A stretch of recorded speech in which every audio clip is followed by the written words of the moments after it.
Hello, everybody, and welcome to the Penalty Loop Podcast, a podcast about biathlon by Jordan Gottschalk from Penalty Loop and a regular guest, RJ Weiss from Biathlon Analytics.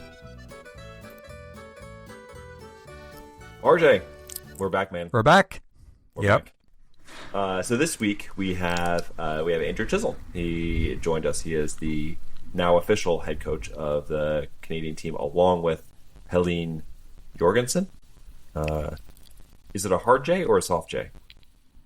Oh, I don't know. Well, I'm going to go with Jorgensen. So Jorgensen, yeah, I would think so. Knowing me, if I have an assumption about how a name should be pronounced, it's probably wrong. So I apologize. Well, and there's probably a big difference how it's pronounced here versus her home in Norway too. Yeah. So, but I was so happy to have Andrew on because it kind of felt like being Canadian and being in their space almost every week. It felt kind of bad that we never had the Canadian coach on. Yeah. We did reach out in the first or second year, but just never came to anything. But not only was I happy to have the Canadian coach on, but it was another great interview that he was very generous with his time and patient to get started because, again, we had some trouble. But, and so many different topics.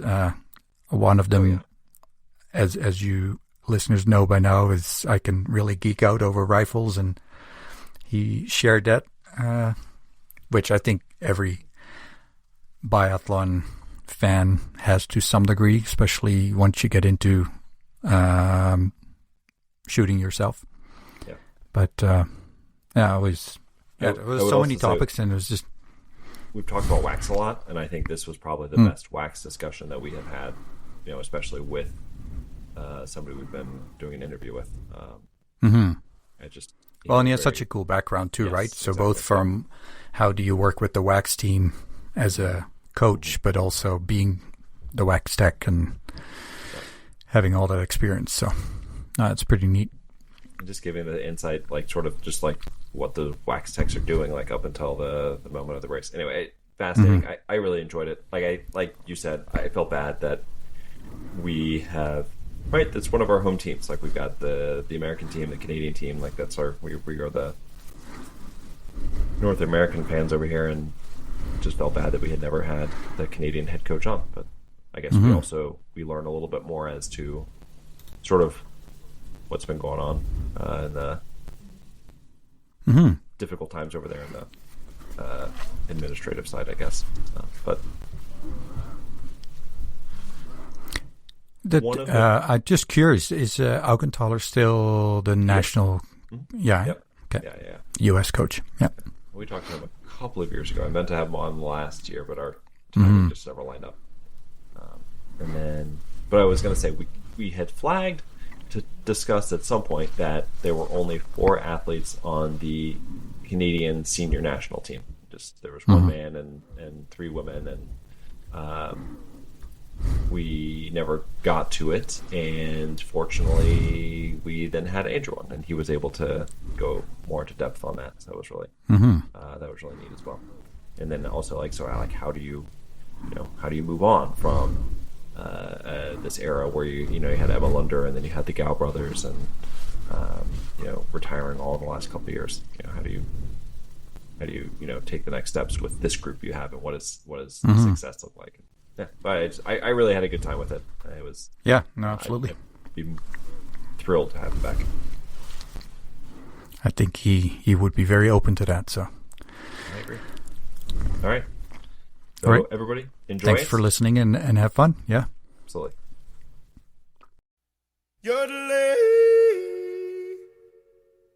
Andrew, welcome on the podcast. Thank you. It feels long overdue to have the Canadian coach of the Canadian national team on our podcast. It makes me very excited. Do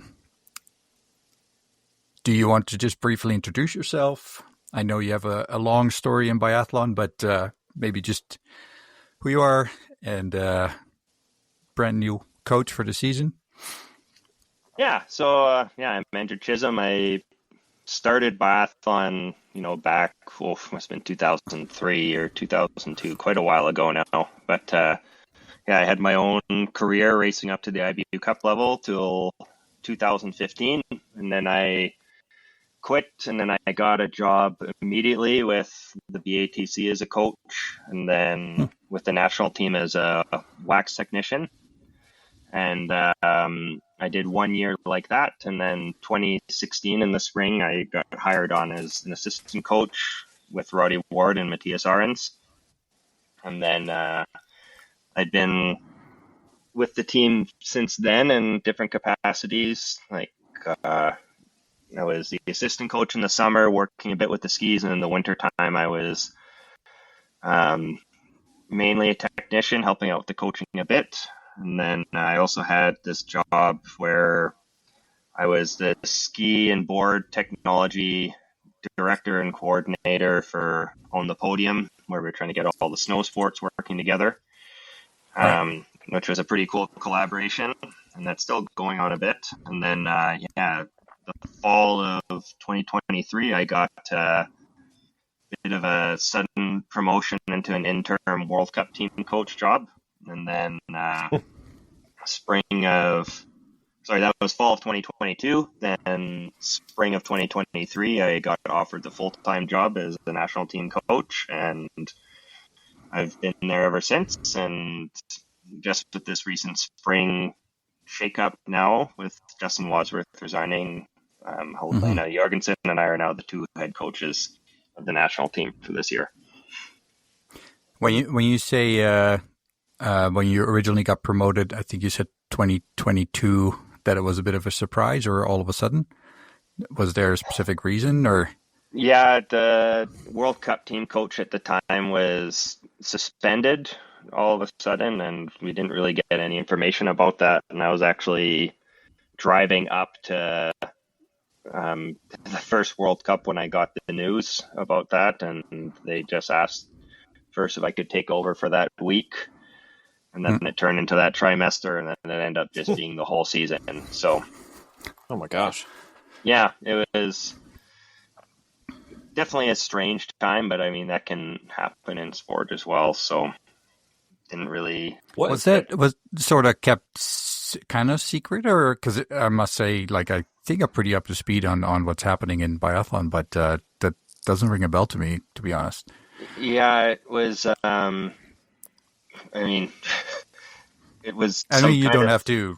Yeah, I said what I know about it, really. All I know is it was some kind of safe sport violation or infringement. I don't know the details beyond that. But, it was kept very confidential about all that happened with that. Yeah, no, and then, totally respect that. Yeah. So, but... And then this year... So were you officially already head coach in the past season? Or was it assistant still? Or So in 2023, when I was hired on as a full-time coach, not an interim position, they just called us a national team coach, because we had Justin, who was kind of the head coach of the program. But they would kind of send Helena and I out to different development camps as well. We're the ones who are on the ground for the full season, just because Justin wasn't traveling a lot, and we would be the ones doing the full winter overseas. Okay.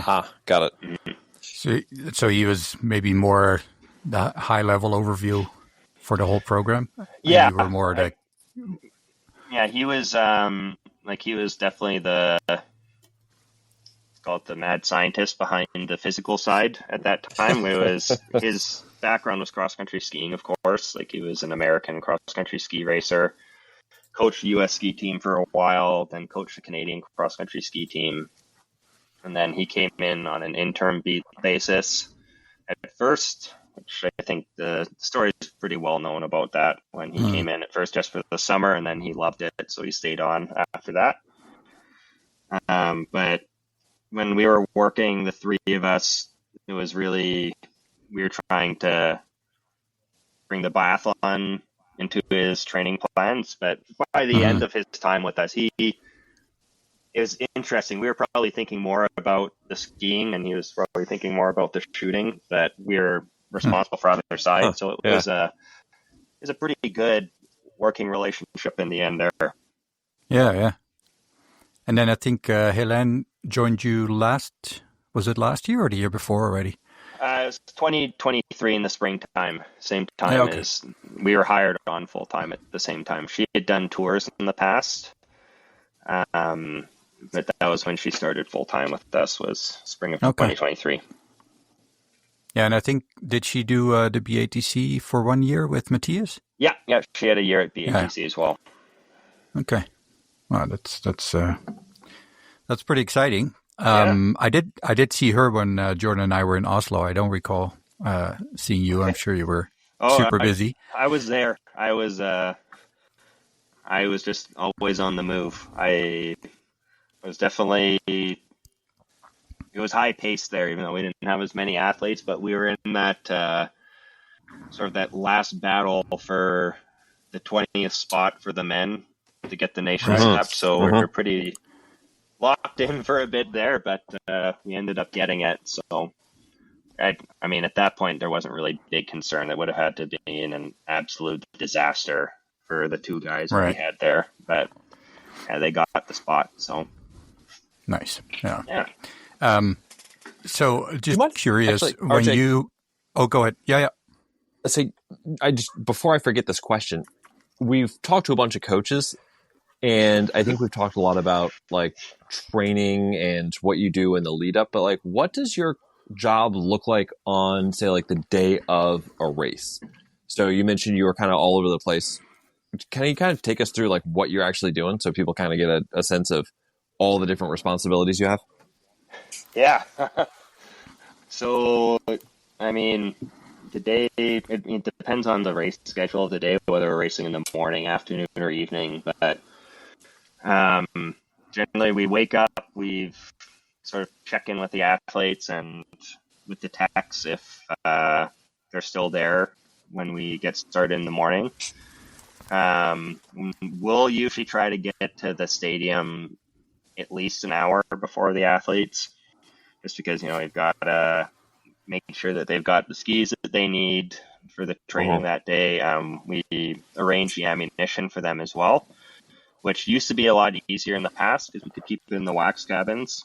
Because I'm not sure if people know how this works, but there's different lot numbers of ammunition. So it's kind of like a serial number for skis. And I think they make, sort of 10,000 rounds of matched ammunition at a time.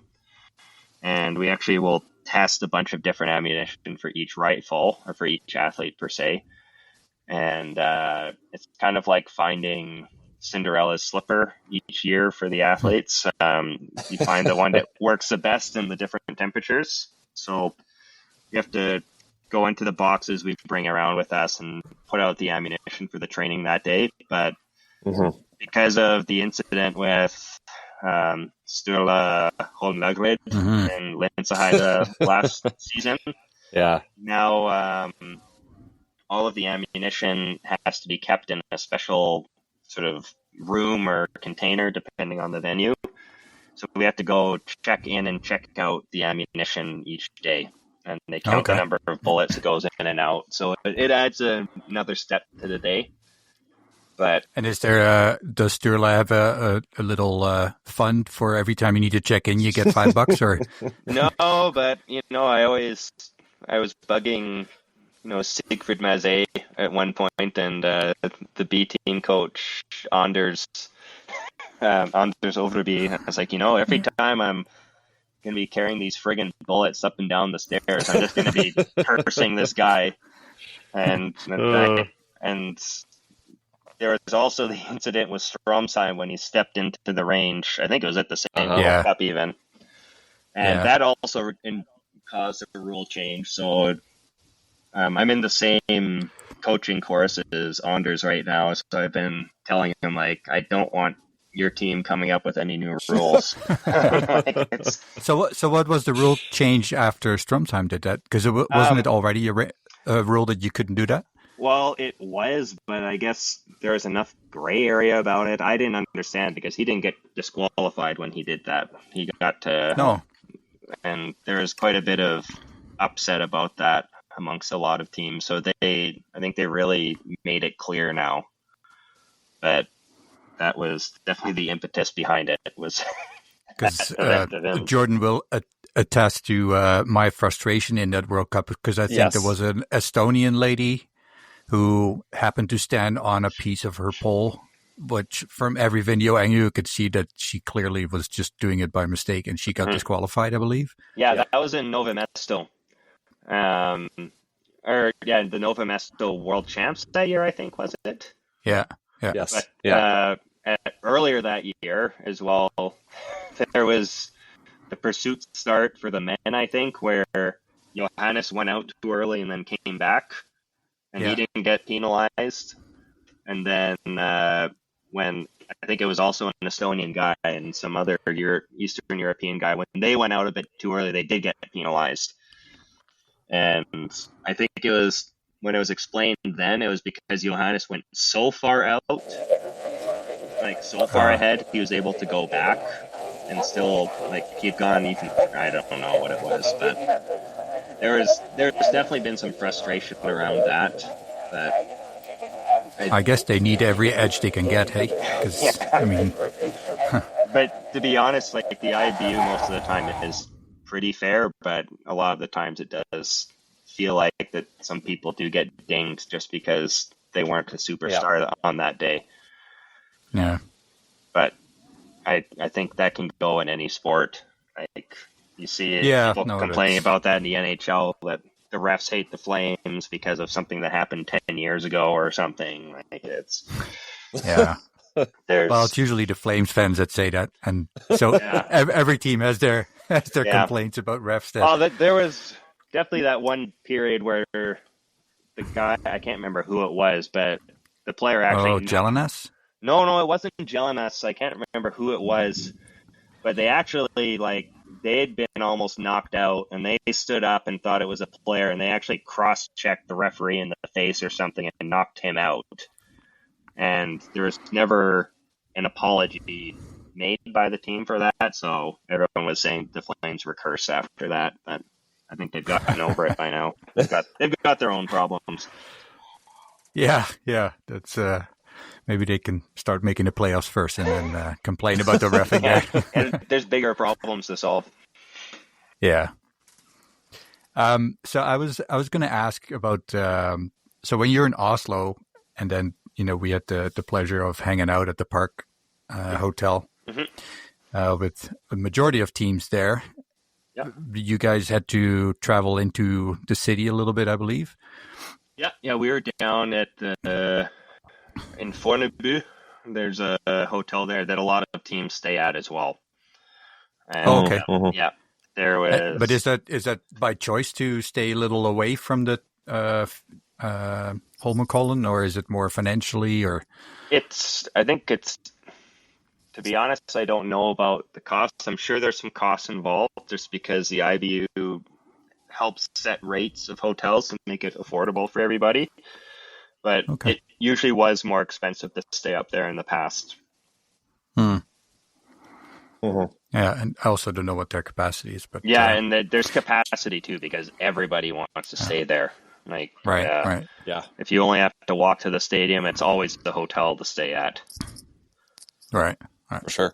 Yep. And that made me think of another question I have. Well, hang on, RJ. Long ago did you guys find a place to stay in France, or Italy, sorry, for the Olympics? Because obviously Antholz is very small and definitely doesn't have the capacity. And from what I hear, the road to the biathlon range is pretty iffy. Yeah, so I mean the road isn't iffy. It's just that it's a single lane all the way to the top. It's just a small road, but the thing is that we wanted to try and stay in the same hotel we've always stayed at for the last, I don't know how many years now. Long before I was even racing, I think we've been staying at the same hotel. Because when I was talking with Rich Pettit, one of our techs, I think he said the first time he stayed at that hotel, the Beth Solomon's Run, was, I want to say, like late 90s or something like that. Oh, wow. But what happened is that it's something with Milano Cortina Olympic Committee. They were choosing hotels that would be, let's call it village hotels, because they wanted to try and create an Olympic village without having to build any new infrastructure. And you're not obligated to stay in those hotels that are the Olympic hotels, but the cost has gone up a lot because people see it as a way to make money during those Olympics. And it's huge. So we just said we would stay in the quote unquote village. We're actually staying in a different hotel than normal. But from the looks of it, there's going to be a really good transport system and everything similar to other Olympics. Okay. And must be organized by not Italians then. that's kind of what they said. And like the maybe Swiss or Germans that can organize that. Well, there's some insane amount of money that the Italians have invested into their public transport system to make this work. But they did say at any of these venues, for that matter, for Milano Cortina, is the plan to leave 2 shuttles early just for general delays. But I guess we're going to see pretty quickly. It was, even in China when we were there for the Olympics, there was no other cars on the road, and the transport was a nightmare for the first 2 days. But then it usually settles out pretty quickly. Yeah. Well, I mean, I'm sure they're going to, if half the field's coming from down the hill. Yeah. Because I'm guessing there's only a few teams that can stay in Antholz, I'm assuming. Yeah, to be honest, I'm not totally sure, because there's the usual hotels like the Falkensteiner and the Wildgall that are right up at the stadium almost, and it sounds like all the teams that normally stay there are staying there again. But, right. And that's the Norways and the Frances. Yeah, Germany. Norway, France, Germany, I think even the Czechs. Right. I'm not totally sure, but most teams are trying to stay up there. And then I think the Americans are staying in some small apartments that they usually rent out. And not everyone is going to be in the village, but you have to do what's best for the games. Team Italy is with Doro, probably. They've, I think usually what they do is they never stay, or I won't say never, but they very rarely stay in a normal hotel. They always rent out a couple of apartments or houses that are nearby each other, and they always bring a cook with them. Okay. There's this guy who's always with them, and you'd think he was like a coach or a sport director or something, but he's just the chef, and he's always cooking their meals for them. That's pretty sweet. Yeah. Is that just an Antholz, or does he travel with them? He travels with them to almost every World Cup. Oh gosh. Yeah, it's a different culture for sure, but I mean it makes sense too, because then they're not fooling around with buffets with the general public where you can get sick, and they. Oh yeah. But, yeah.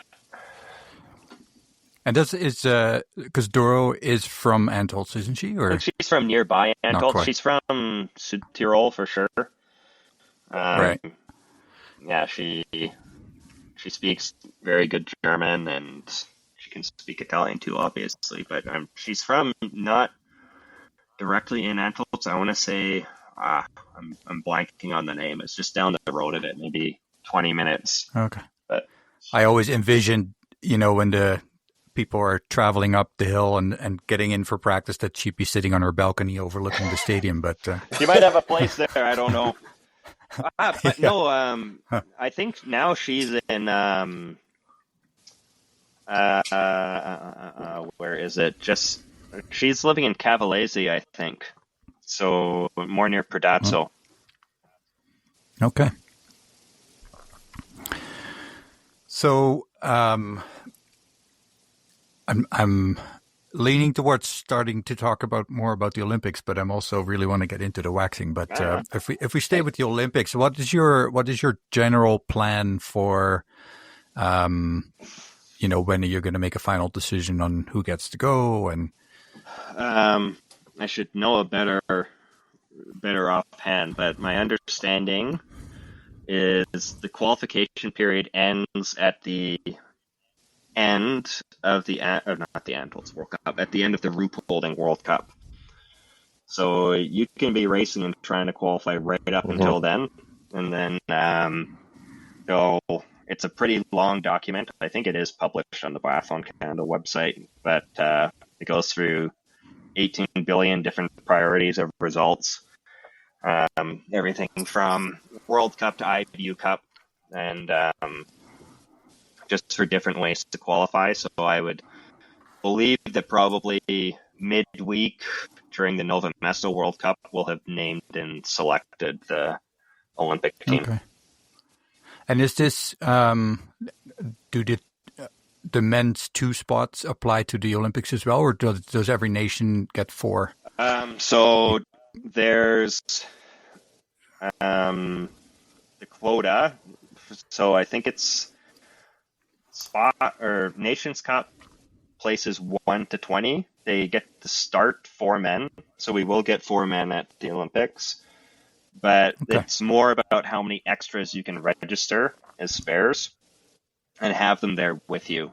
So we were the last nation to get 4 starts and 4 registrations.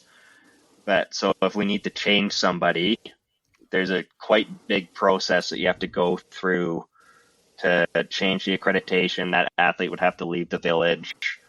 So we're a bit limited. So it's like if, let's say somebody wakes up sick the morning of one race, we can't just swap somebody out.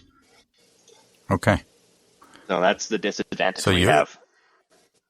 Right. So, and that would totally mess up your plan then, I'm assuming, because if you have to jump through all this paperwork and... Yeah, I think it would just basically be that we've lost that start. I really should read that a bit better, but it's not a simple process just because the issue around the Olympics all the time, it's the number of accreditations that a country has, and that's not just for athletes, it's also for staff.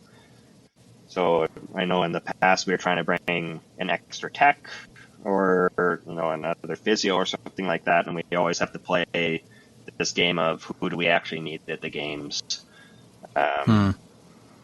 But that, and see if you can get some multifunctional people with you. And exactly. And everyone, and like what many teams do is they try to build these relationships with, let's call it like the smaller nations. So then they help them out, but then they can bring another staff member. So like I know in 2014, Canada was cooperating with Brazil.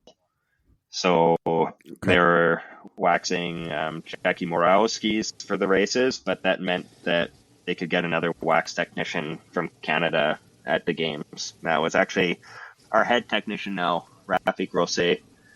He was waxing for Brazil officially at those games. Okay. And then is that, do you currently have any collaboration with the States or any other nation when it comes to wax? Like, do you share information or? I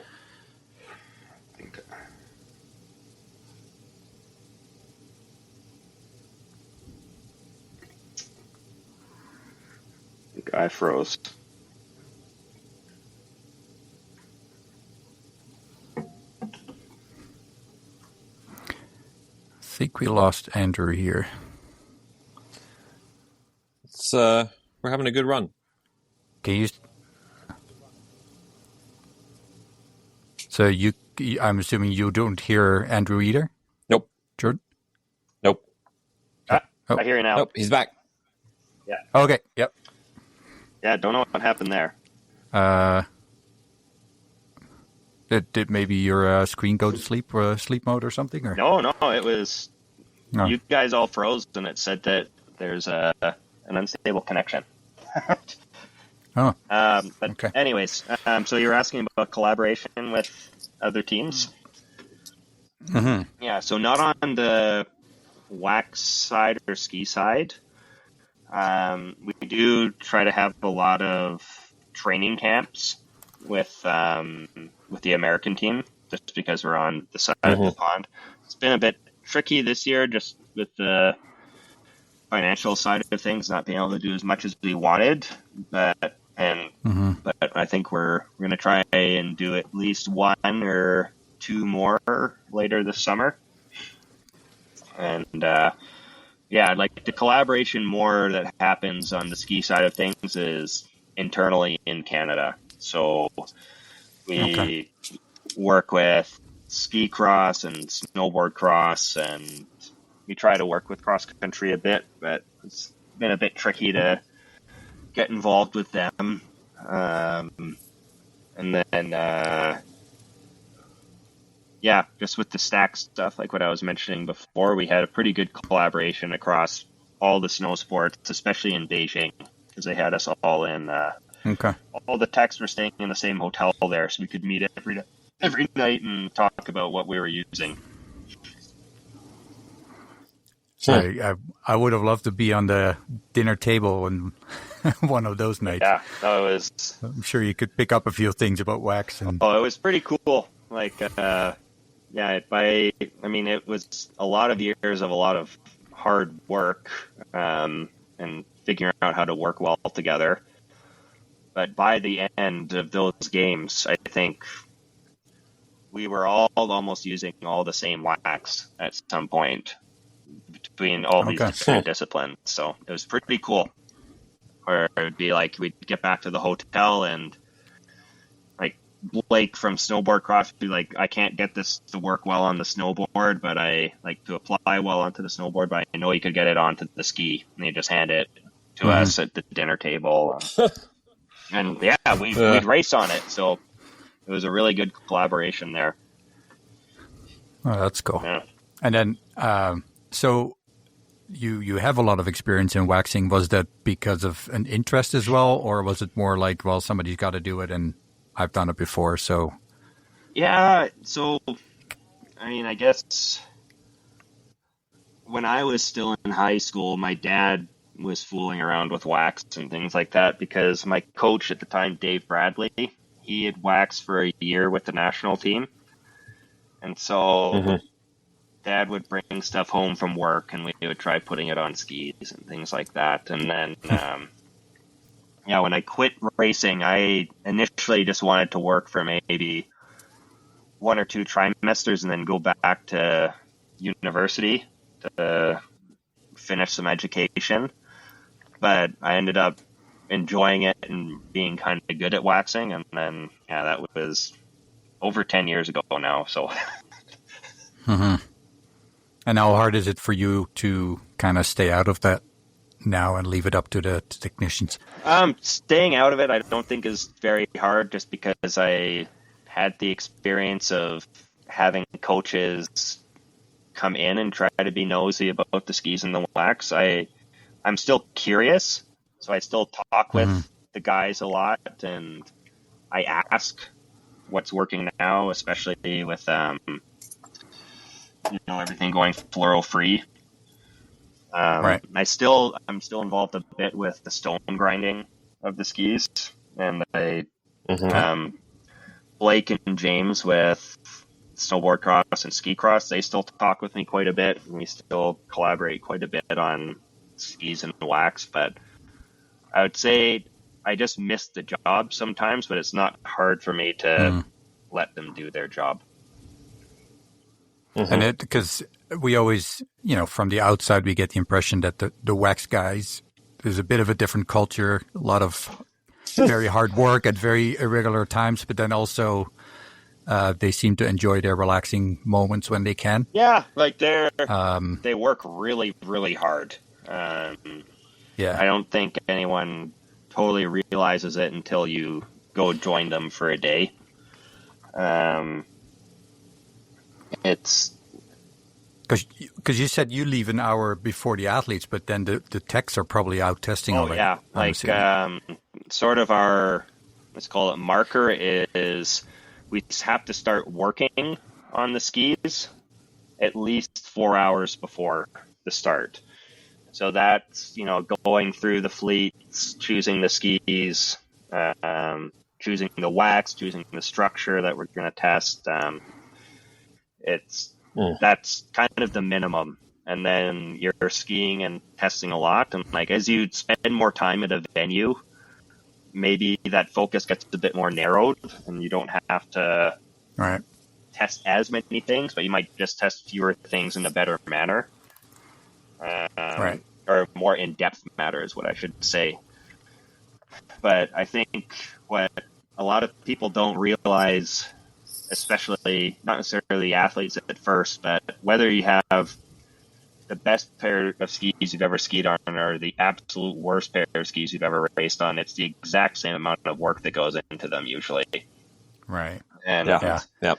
it's frustrating for everyone involved when the skis don't work, and when the skis are great, it's almost expected. So it's a bit of a lose-lose at times, but it's a really you have to. There's definitely a personality type that has to enjoy waxing.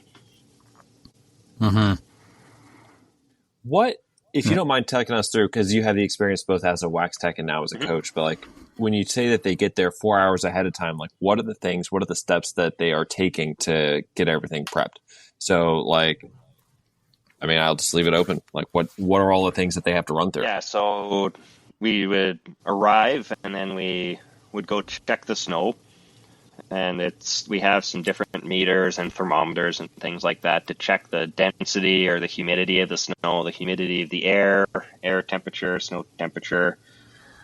We look at the grain size, like to see if it's like really fine snow or big corn snow. We do our best to do a classification of the snow and get an idea of the conditions. And then we go in and we have the skis pretty well classified, but we have to go in and figure out what of those skis might work on a given day for each athlete.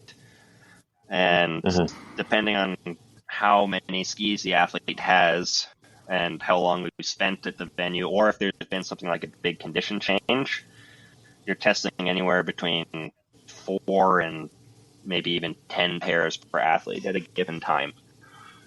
And then that's just on the skis, and then you end up skiing around on them, trying them in different places on the track, checking the glide. Then with the wax, it's a similar process, but we have a couple sets of test skis that are all the exact same in their characteristics, or should be almost the exact same.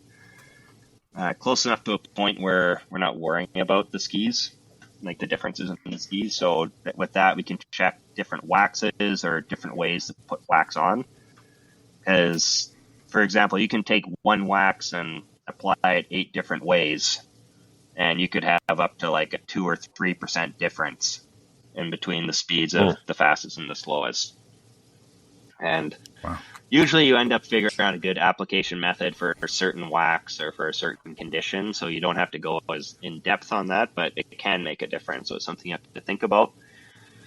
And then the other thing we can check with those skis is hand structures. So maybe you've heard of like the rillers or the cutters and things like that. And it's usually a lot of different rolls, and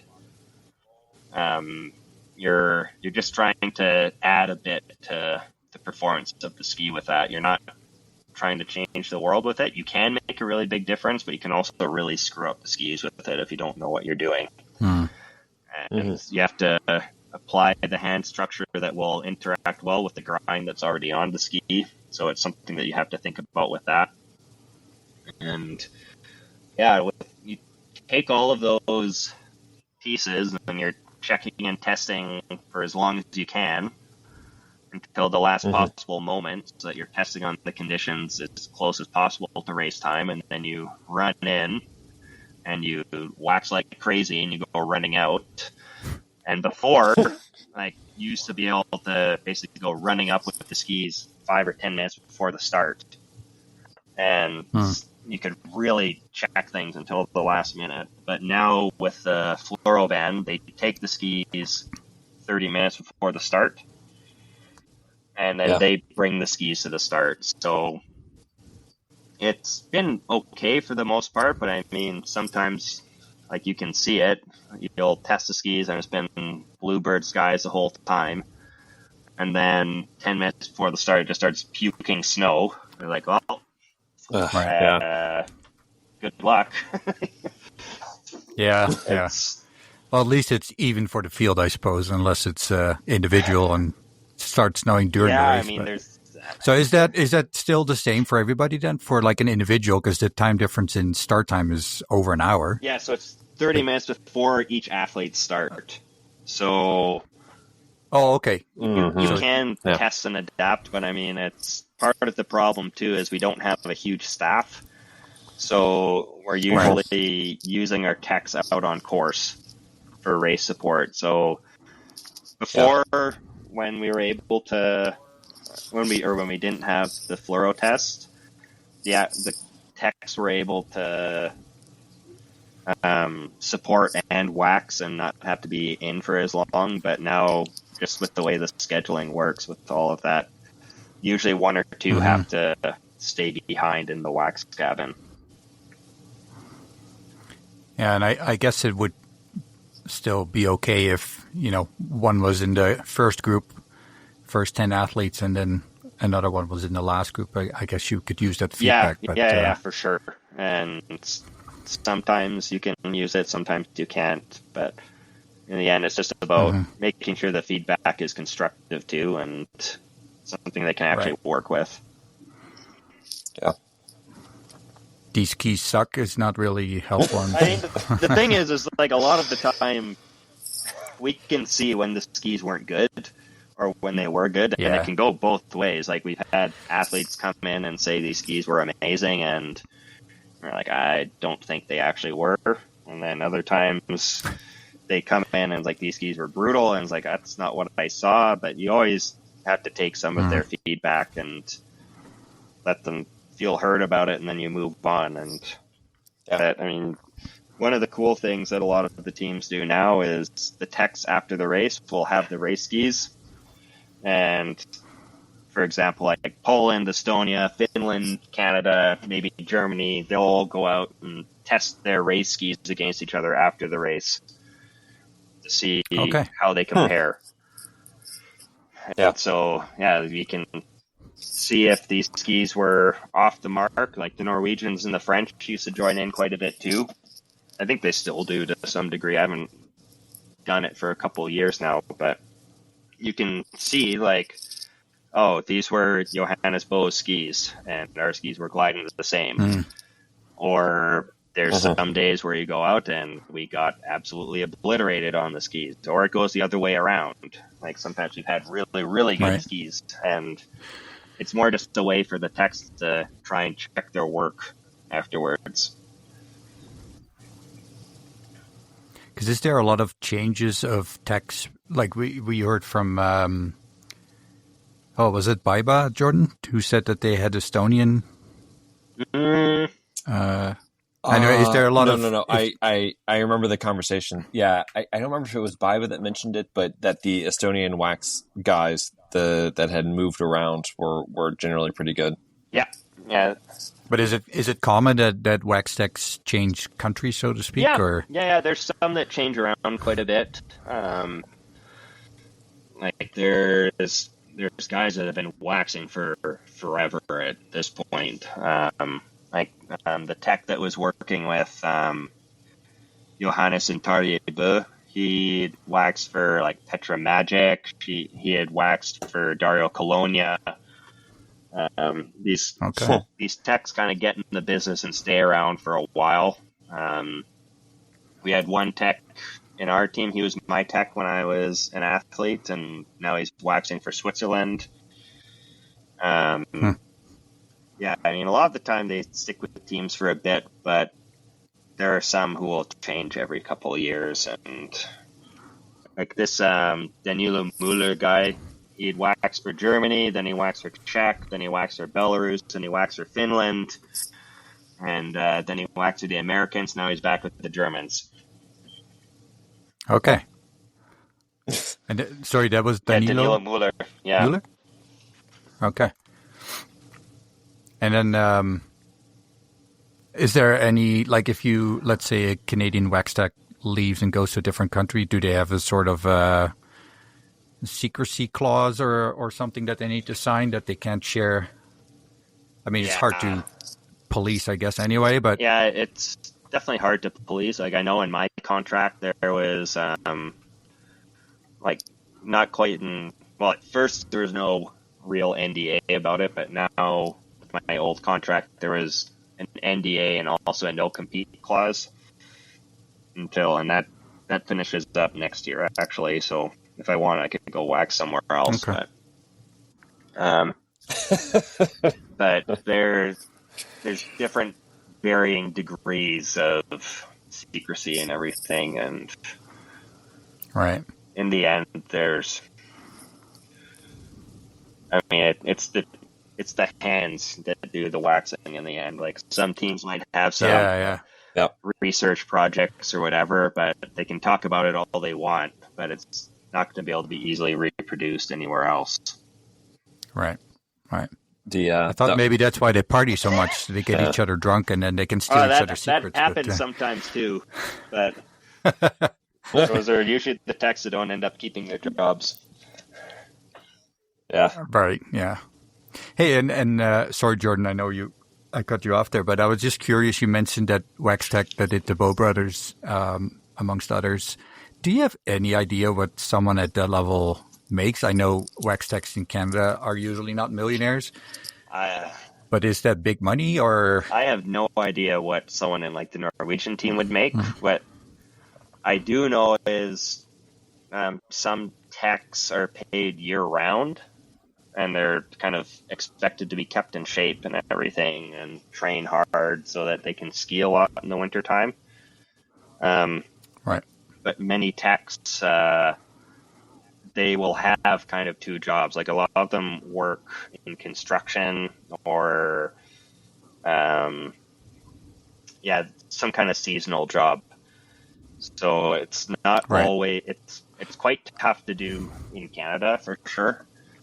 But there's ways to do it. But in terms of what other techs pay, I have no idea. I know some techs are paid absolutely horribly. Some of the techs are even volunteers essentially at times. But that being said, we've had volunteer techs too. But it's tough when we're trying to, make it a bit more of a viable profession. But it turns into the same problem with sport in Canada is how are we going to get money to do this or that? Right. Yeah. And do you ever see the IBU go to like the World Cup to generalized waxing or?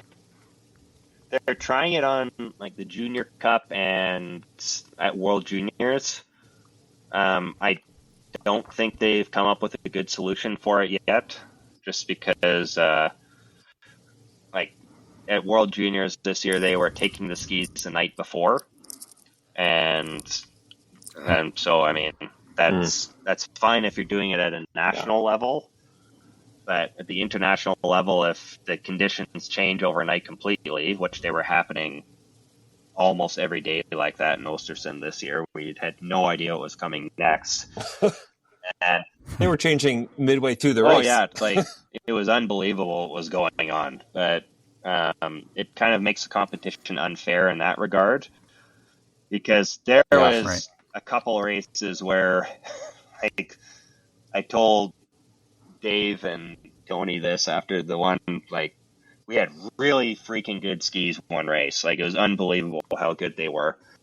But the day before, when I saw what we had tested in, I was like, oh man, they might have a bit of a tough time. But the other thing is that a lot of these kids only have one or two pairs of skis that could potentially work, or they'll have one or two pairs of skis that are just so much better than everything else that even it might be the wrong ski for that condition. It's the best thing that they've got. So it was really when I remember it was Luke Kolshoff and Cheyenne Tershman. They their skis got submitted. We were testing. It was like a swimming pool out there, and their cold skis got put in. And I was like, "Is that the right ones?" Like, it was the best ones they had. I'm like, well, okay, let's see what happens. And then the forecast was completely wrong, and it was freezing cold. The thing that we were able to do on the race day was test hand structure. So we could test hand structure and put it on like 30 minutes before the race. And so they found a good hand structure that worked, and then they just ended up with some absolute rockets. And I was on the range for the one race, and one of the coaches from the other teams came around and said, "It sounds like you've got really good skis right now." I was like, "Really?" And then I looked, and the athletes were almost standing up on the downhill. I just saw Cheyenne just go around on the outside. Okay, yeah, they're good. Yeah. Is that when Luke had his, was it H spot? This was in the mixed relay when the team came fourth. Oh, okay. Yes. Okay. Yeah. Oh, yeah. Well, he had a couple good days. He had a lot of on really good skis, too. days. He was looking really good. He was really strong there. Just needed to hit a couple more targets. He would have been on the podium a couple times, but and he was so good. Yeah, that's the name of biathlon, though. Yeah. Yeah, I can. Do you remember what your average shooting was? Were you like a high percentage shooter, fast skier, both? Myself as an athlete? Yeah. I would say I was probably a better shooter than skier. I didn't get a lot of international opportunities. There was a couple years in a row where I had a couple IBU Cups and European champs, and I think I was usually around, I do like 80% was pretty normal for me. And like, a couple 90%. And I think the first time I shot clean was actually in Europe at European Championships in Bansko. Nice. And I was top gun for a couple of seasons in Canada. Like, I was quite a good shooter then, and in training I was quite good too. But it's really funny now, because when I was an athlete, I was almost always sick. Like, seemed like every 6 weeks or something I was getting sick, and now I just never seem to get sick. Like, Justin would always say, like, "Oh, you're like a horse. Like, I've never seen you sick in my life." And I'm like, well, I wish it was always like that, but it was quite rough back then. Maybe you have too much downtime as an athlete. Maybe, I don't know. And it then, was. We could probably spend hours picking apart why I was getting so sick, but it was. Yeah. It was frustrating, but I mean, it's part of the game too. It's not just about training hard or racing well. You have to be in a place to be able to do it. Yeah. Stay healthy. Yeah. So you could relate to Preutz. Oh, yeah. Be super happy for her. Right? And she's so nice too. She's one of the nice people. Yeah. I mean, everyone's pretty nice on World Cup, if we're being honest about it. But it's really a biathlon family on tour. But it was, when you see someone getting sick like that and just not able to shake it, it's tough. Yeah. Well, and there's always that balance of when do you get back into it, right? And do you wait a little longer till you're really clear, or do you start a little earlier so you don't get too far behind? Or and like I think in the amount of time I've done the sport, I don't think I could count on more than one hand the number of times that I've seen someone wait too long to come back after an illness. Way too long. Like, usually they're trying to get back into it too soon. Yep. Oh, okay. Yeah. Right. And so you have a relatively small team. I was actually going to ask. So for now, there's I think, is it 3 women or 4 women? And 1 man. Right. And is that sort of the first list, and then when you get closer to the season, are you thinking of adding people to the World Cup, or is this where you want to start with and then see how things go in the IBU Cup? So this is just for the training season, and this was based off of some criteria that was written last year. So the team got selected purely off of results. And so we have the 4-person senior national team, and then we have, because they met a certain standard, and then we have 12 people in the national development team. And that's not guaranteed any spots on tour or anything like that. We'll have our selection races in November, and the criteria hasn't been written or anything like that, but it will be selecting our World Cup and IBU Cup teams at those races. Yeah. Okay. Do you know? So I know that like it sounds like you guys have a pretty a hard written criteria. I think the Americans have a formula that they use.